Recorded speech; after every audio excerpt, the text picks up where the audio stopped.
G'day, it's Jamie, and welcome to Where's My Yowie.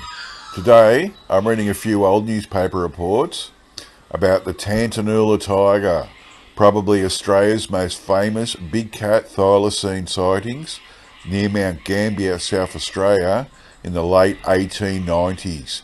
So we'll get into it. This first article was published in Mount Gambier's Border Watch on Wednesday, 9th of November 1892. Reports are current of a tiger being at large at German Creek.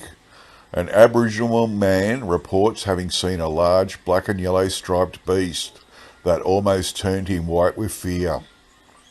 And several other residents say they have come across the footprints of an animal much larger than any of that cat tribe known to the district. If such a distinguished visitor is really at German Creek, the puzzle is to imagine where he could have come from. We have not heard of anyone who has lost a tiger, and it is not likely that one would be at large without some notice being taken of the occupants. Is the story another edition of the far-famed Bunyip? The end. Okay, so this next article was published in Mount Gambier's Border Watch on Wednesday, the 26th of April, 1893, titled Undesirable Visitors. A report as to a more alarming visitor comes from near Tantanoola. It is said that the neighbourhood is in a state of terror through the presence of a tiger or leopard in the Mount Burr and the Bluff country. A Mr. Taylor and his wife are reported to have seen it. They were driving along a road and stopped to allow it to cross in front of them. They describe it as being a little larger than a kangaroo dog, covered with spots or stripes, and having a long tail dragging on the ground. What are said to be other evidences of the beast of prey are not wanting. Several residents have had some of their sheep killed and partly eaten, and we have been informed that a bullock belonging to a Mr. R. Long has been injured by having the flesh eaten off its back. In our issue of November 9, we mentioned that the tracks of a strange animal had been seen in the locality and that the residents were uneasy on account of certain disquieting rumours. There is some talk of bringing the matter before the Benara District Council and asking them to take action. The end. Okay, so this next article was published in the Sydney Morning Herald and Miners Advocate on Saturday, the 6th of May, 1893, titled Supposed to be a Tiger.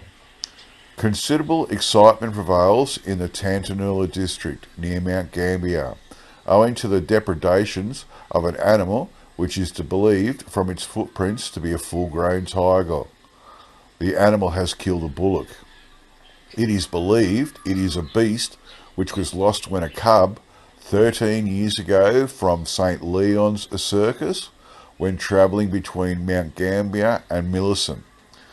There is plenty of scrubby country to give him shelter. A hunting party to track the beast is being organised. The governor will probably join. The end. Okay, so this next article was published in the South Australian Register on Wednesday, the 17th of May, 1893, titled The Tantanoola Tiger, an Armed Search Party. Mount Gambier, March 16. A large party of men with an Aboriginal tracker organised by Mr. John Livingston will make a search for the alleged tiger tomorrow near German Creek. Several gentlemen will go from here and will be joined at the locality by others. They hope to put to rest the question of the beast's existence or non-existence to rest. The end. Okay, so this next article was published in Sydney's Evening News on Wednesday, the 31st of May, 1893. Mr. C. Mackenzie offers £50 for the Tantanoola Tiger if taken alive, and £25 if dead. A wallaby hunter named Boardman yesterday came across a dead wallaby, freshly killed, in a patch of stringy bark, half eaten.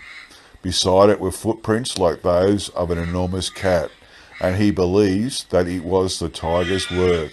The end. Okay, so this article was published in the Adelaide Observer on Saturday, the 17th of June, 1893. The Tantanoola Tiger again.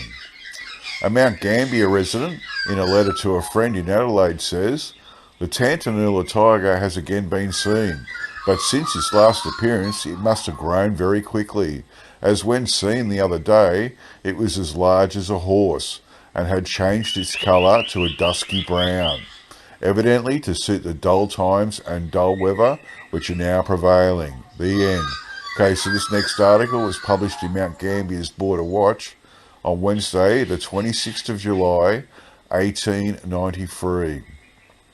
This Tantanoola tiger, or whatever it is that kills and mutilates stock in the German Creek and Tantanoola district, is not dead, nor has the prospective fear of another and much more thorough hunt, for it persuaded it to immigrate, for traces of it are still found near German Creek and adjacent neighbourhood.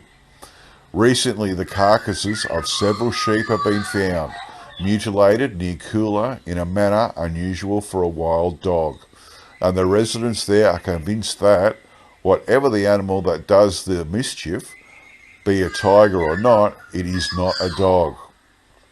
They hold, and we may presume, they are better able to judge as to that than any individual who may sit and snare in his office, and that some strange animal is at large in the rough country there. Probably as soon as the weather and the nature of the country permits, another hunt will be organised. The end. Okay, so this next article was published in Victoria's Hamilton Spectator on Saturday, the 4th of August, 1894, titled The Tantanoola Tiger. Our Mount Gambier correspondent writes, "The alleged reappearance of the famous Tantanoola tiger has been the subject of a good deal of discussion during the past few days. A party of mounted police and station hands went out on Friday for the purpose of bringing in the skin of the brute, but although they scoured the locality in which he is supposed to have made his latest appearance for the greater part of 3 days, they failed to find the slightest trace of his presence.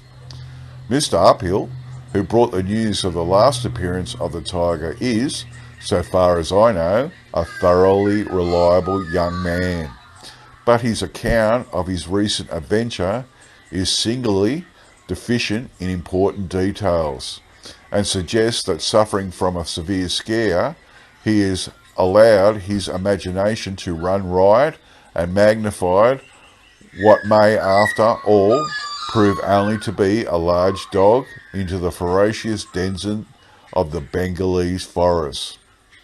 He says that a creature was chasing a mob of cattle, and when he was within 100 yards of it, it laid down, put its head on its forepaws, and remained in that position for a short time, afterwards cantering back into the scrub.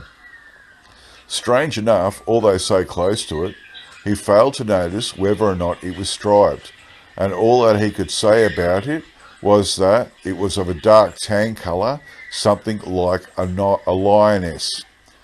Nevertheless, he has seen the tigers in the zoo.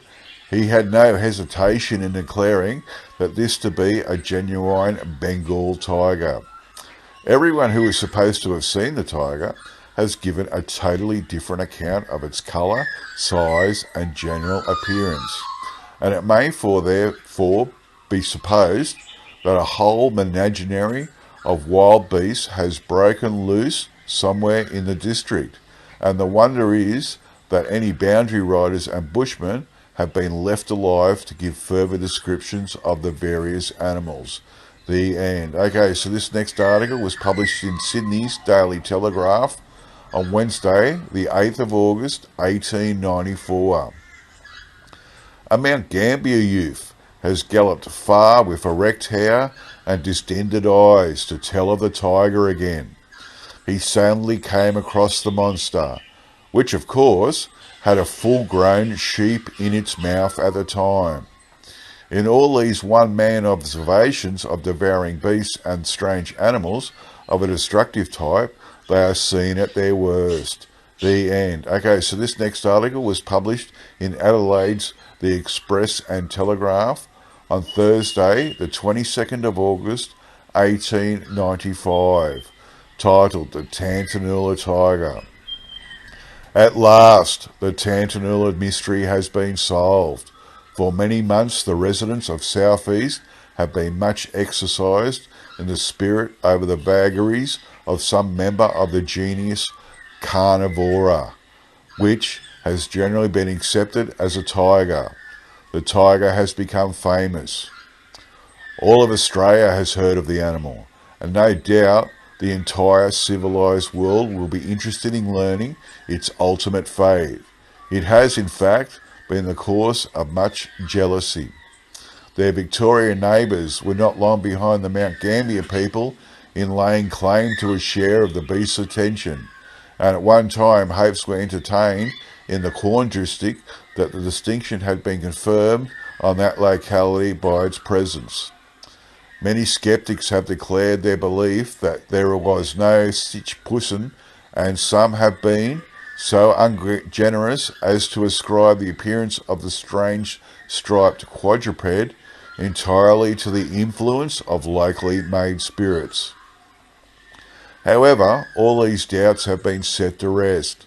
South-eastern residents have now the satisfaction of knowing that they have not cried wolf too often, and that the impugnations against their veracity and sobriety were quite uncalled for. It was no mythical creature which was preying on the herds and scaring the inhabitants, but also it was not a tiger. The invader has been shot, and its mortal remains have been brought into Mount Gambier, and it now appears that it was a wolf. The animal was shot on Mr. Gardner's outstation yesterday morning. It's fawn-coloured, with a dark back, and is described as exceptionally large.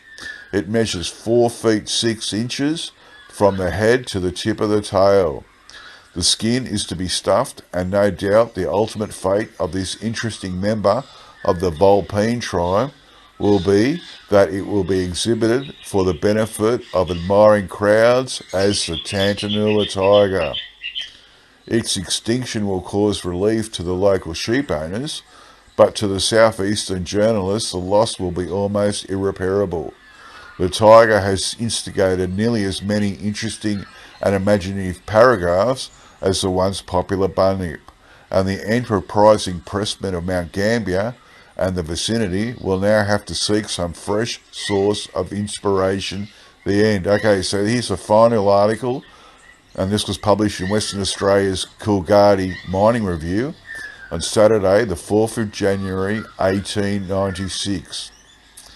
The Tantanoola Tiger, which was shot some time ago near Adelaide and turned out at the inquest to be a dingo, has been seen again by a man who knows it is a tiger, as he has a picture of one in his house.